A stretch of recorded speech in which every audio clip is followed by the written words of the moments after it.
और क्योंकि हम महिला सशक्तिकरण की लगातार हम बात करते हैं। और मुंबई से इस वक्त हमारी सहयोगी इस समय जुड़ रही है श्यामा मिश्रा, उनका भी रुख कर लेते हैं। श्यामा, सीधे तौर पर महिला सशक्तिकरण की तो हम बात कर ही रहे हैं, लेकिन अगर बात करें मुंबई की तो वहां पर भी काफी संख्या में ऐसी महिलाएं हैं जो अपने घरों से बाहर निकलती हैं, काम करती हैं। उनके बीच में किस तरीके का माहौल है इस बिल को लेकर?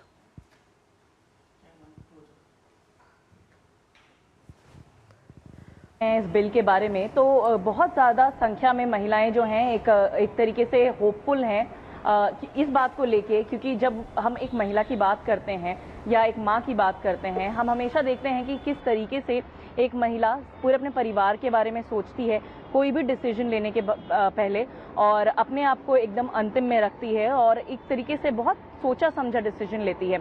अब सारी महिलाएं इस बात से खुश हैं कि ज़्यादा महिलाओं का रिप्रेजेंटेशन जब होगा संसद में तो यही बात वहाँ पर भी रिफ्लेक्ट करेगी, और इसी की वजह से देश जो बदलाव होगा देश में वो एक बहुत बेहतर तरीके से होगा। हमारे साथ कुछ महिलाएं हैं, उनसे भी बात करने की कोशिश करते हैं।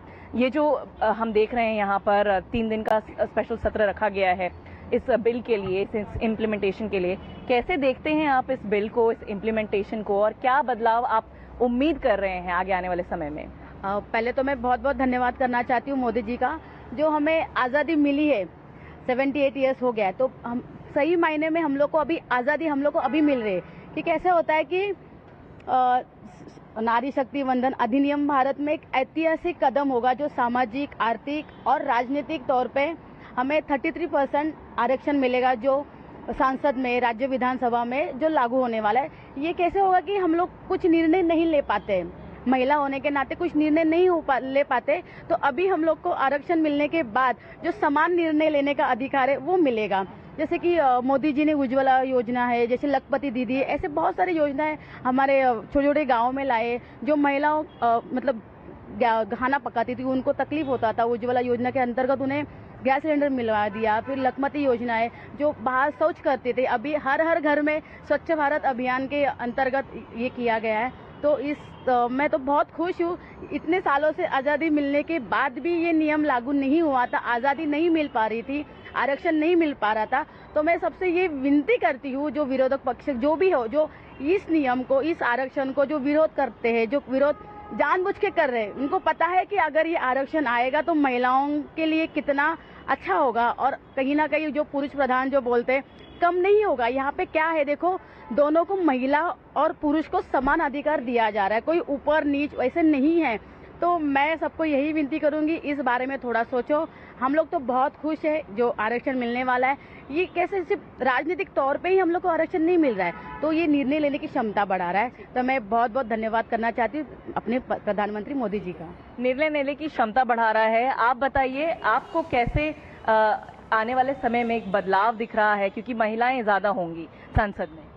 सबसे पहले मैं भी मोदी जी को बहुत बहुत धन्यवाद करना चाहती हूँ, जो हम महिलाओं को इतना आगे बढ़ाने का वो काम कर रहे हैं, जो प्रयत्न कर रहे हैं, आगे भी इसी तरह चलता रहे। और दूसरी बात, मैं चाहती हूँ जो अभी 2029 में जो इलेक्शन आने वाले 33% का जो आरक्षण है, वो अगर महिलाओं को मिल जाए तो महिलाएं जो बोलते हैं ना कि आसमान छू सकती हैं, तो महिलाओं को आगे बढ़ने से कोई नहीं रोक सकता है। और मोदी जी, मैं आपके बहुत बहुत आभार मानती हूँ कि महिलाओं को इतना आगे लेके आए। उसके बाद मैं बहुत बहुत धन्यवाद बोलना चाहती हूँ।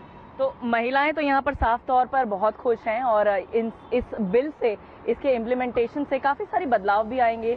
कल ही हम सुन रहे थे काफ़ी सारे लोग जो इस चर्चा में जुड़े हुए थे एक सम्मेलन में, जहाँ पर ये बताया जा रहा था कि ये जो बिल है या रिजर्वेशन जब हम बात करते हैं सालों से आ रहा है। अगर आप देखें कि पंचायत लेवल पे या नगर सेवक लेवल पे, लेकिन होता ये था कि महिला इलेक्ट होकर आ भी जाती थी रिजर्वेशन के तहत, लेकिन कार्यरत जो भी काम करता था उनके पति होते थे, तो सरपंच पति या नगर सेविका पति, ऐसे एक स्पेशल पोस्ट बन जाता था।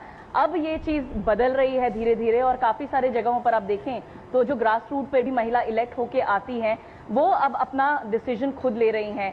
इस बिल से, इसके इम्प्लीमेंटेशन से हम एक बहुत बड़ा बदलाव देखेंगे भारत देश में, कि महिलाएं जो हैं, जैसा जी श्यामा। ये मैम बता भी रही थी कि कई सारी ऐसे डिसीजंस होते हैं, उज्ज्वला योजना या जो भी श्यामा, हम related नारी से इन related तमाम योजनाओं पर आपसे decisions बात होते करेंगे हैं, और वो क्या पुरुष कुछ ना ग्राउंड लेके नारी पर ले, वो बेहतर हो सकता है। जो बदलाव आया है श्यामा, हम आपसे भी समझेंगे कि जो महिलाओं के लिए जो कार्यक्रम है उसका क्या बदलाव आपको दिखा है जमीन पर। लेकिन किरेन रिजिजू साहब जो कि केंद्रीय मंत्री हैं और वो